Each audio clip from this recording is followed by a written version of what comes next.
Eles farão de suas espadas arados e de suas lanças foices. Uma nação não mais pegará em armas para atacar outra nação. Elas jamais tornarão a preparar-se para a guerra. Aí o que Deus promete? Que o Espírito dele encheria toda a carne. E não apenas alguns indivíduos.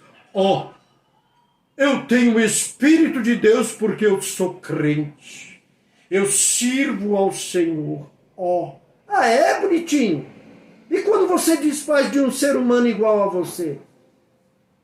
E quando você desfaz do católico, do macumbeiro, do espírita? E quando você desfaz do homossexual? E quando você desfaz do mendigo?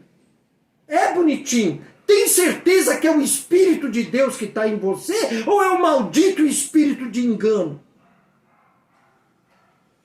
Porque Deus não desfaz de ninguém. Não Deus da Bíblia, não Deus da palavra. Não ele. Joel 2:28. E depois disso derramarei do meu espírito sobre todos os povos. Os seus filhos e as suas filhas profetizarão. Os velhos terão sonhos. Os jovens terão visões. E ninguém ficará sem desculpa. Olha que legal, ninguém.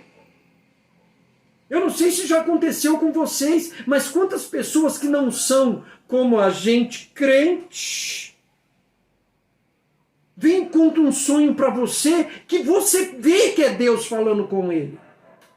Você vê que é o Espírito de Deus, que é o Ruach, o vento, o fôlego, o poder, a autoridade de Deus que foi lá naquela pessoinha. Porque todo ser humano é propriedade de Deus. É. Não confunda com salvação.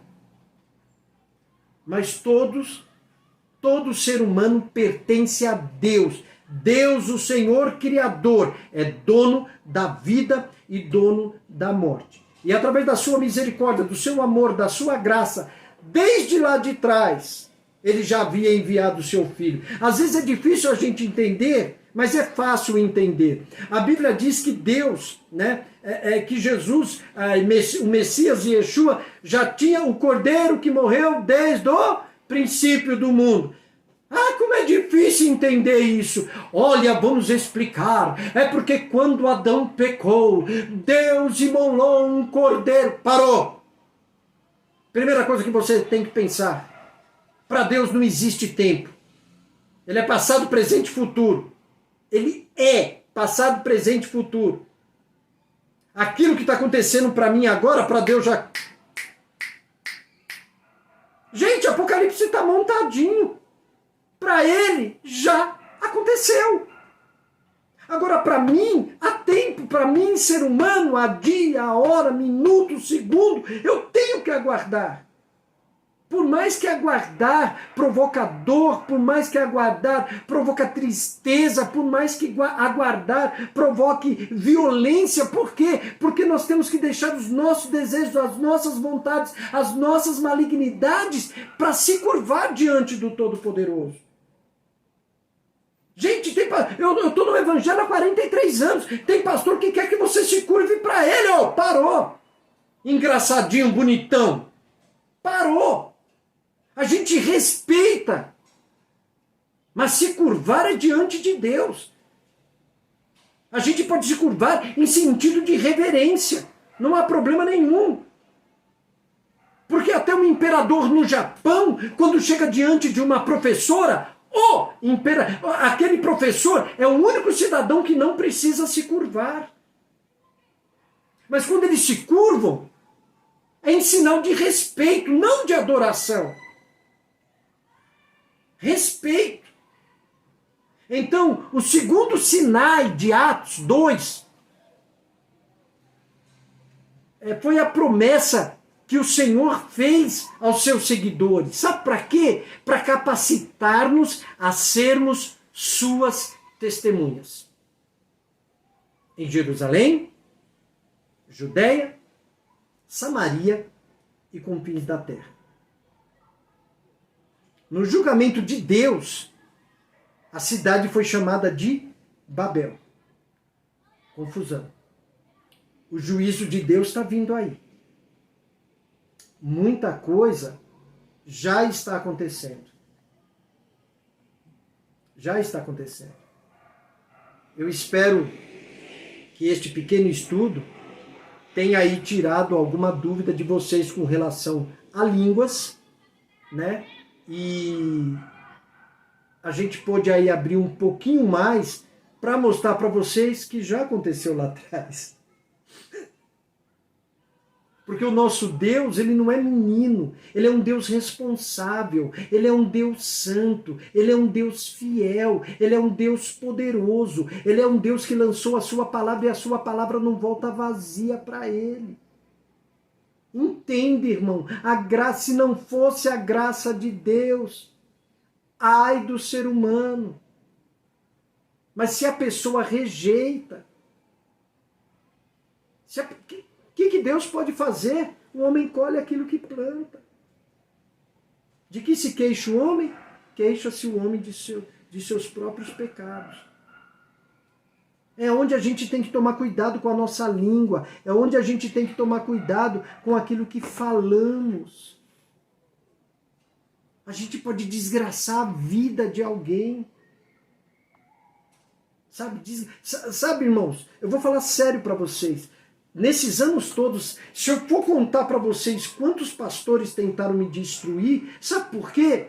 Simplesmente porque eu não acreditava na doutrina deles. Só por isso. Ah, então você não sabe para ficar na minha igreja? Ué, problema seu se a igreja é tua. Eu sirvo a igreja de Jesus. Agora, porque eu falei um monte de coisa aqui, você não é obrigado a acreditar. Você é obrigado a pesquisar. Não a acreditar.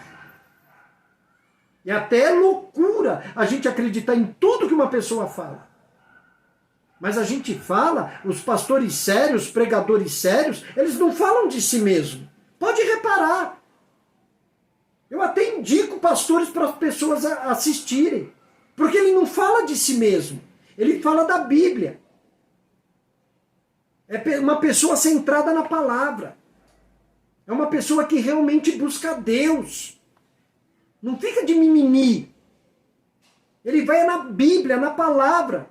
Se ele errar, ele vai errar, mas foi uma pessoa que errou procurando acertar. Se ele errou, é porque ele não tem uma informação. De repente você tem. De repente você pode trazer uma informação para mim, porque ninguém é Deus. A não ser o próprio Criador. Mas de repente você vai me trazer uma informação que vai ser muito útil para mim. Às vezes as pessoas... Eu gostei muito quando Israel perguntou isso.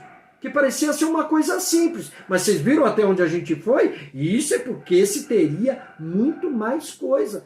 Mas não adianta. O que a gente precisa é entender pelo menos o básico. Entender o básico, você começa a entender quem é o seu Criador. Quem é você mesmo. Tá? Que é isso. Foi necessário a confusão de línguas. Mas aquilo que nós conhecemos em Atos, aconteceu em Êxodo. O povo temeu tanto que acenou. Vamos ficar de longe. Porque deve ter sido magnífico e terrível. Né? Deve ter sido maravilhosíssimo. Tá? E esse Deus é o mesmo, gente.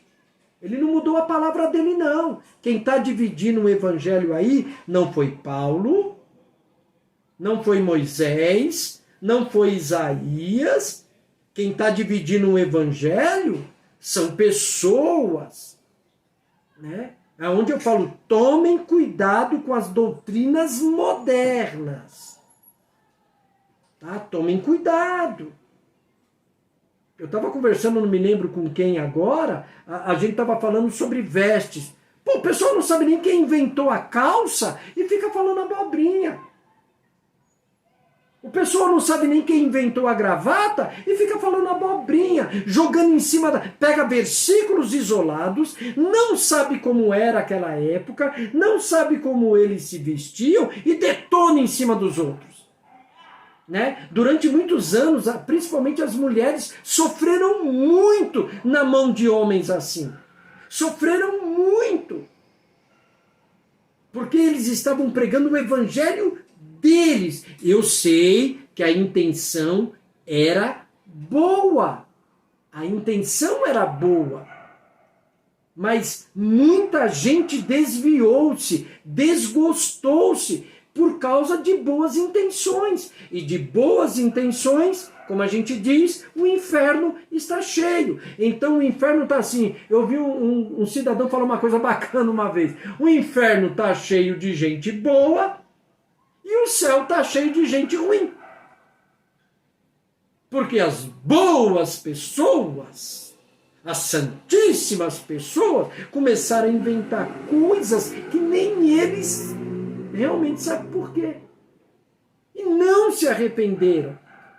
Mas as pessoas más, que reconheceram os seus pecados, que ouviram a voz do seu Criador, que ouviram a voz do Ruach de Deus, do Espírito de Deus, dentro da sua mente, no seu coração, na sua alma, se arrependeu do seu pecado. O que é o Evangelho? Jesus falou, resumiu simples, arrependam-se. E creiam no Evangelho. Qual o Evangelho que ele pregava? O Novo Testamento. Ah, tolinho! O Novo Testamento começou a ser construído a partir dele. Ele falava era da Torá mesmo, das instruções que hoje nós negamos, que o pessoal está pegando versículos isolados por não entender o contexto judaico, não entender o contexto da época, ou não querem entender, sei lá eu o quê, ou querem arrumar, eu não sei o que está acontecendo. Mas eu já tentei ver Gálatas, o que a igreja, alguns pregam hoje em Gálatas, eu começo a ler Gálatas e eu falo, ou Jesus ou Paulo era doido. Um dos dois tinha que ser doido, ou os dois. Ou era tudo esquizofrênico, porque Jesus garantiu que estava fazendo o quê? O que o Pai mandou. Ele garantiu. E ele sempre dizia, olhem para Moisés, tem Moisés e os profetas. Aí vem os bacanas, não, porque Paulo falou, será? Aí o Paulo diz que servia Jesus, que diz que fazia a vontade de Deus. Aí de repente, na boca de muitos, você vê Jesus e vê Paulo contradizendo o Deus Criador. Ué, os dois se tornaram um Nimrod da vida, foi? Foi isso que aconteceu? Tem certeza? Ou a gente está deixando de entender alguma coisa? Porque aí eu perguntei para ele, pera, Paulo falou mesmo, tem certeza? Então responde para mim, depois de convertido, sei lá, depois de 30 anos de convertido, que Paulo estava 20, 30 anos, pode me responder por que ele ainda praticava, tinha os atos judaicos? Por que ele guardava a comida cachê ou não?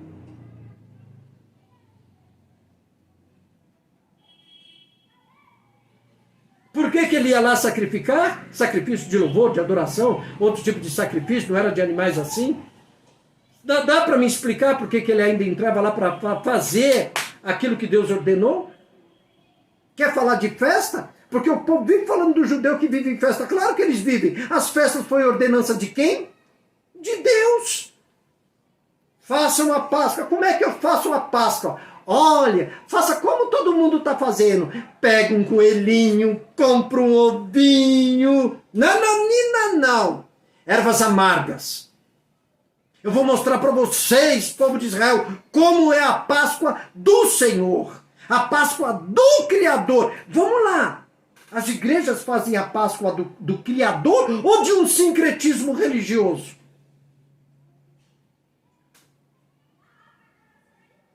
Aí quer me induzir? Não, desculpa, eu não aceito a doutrina.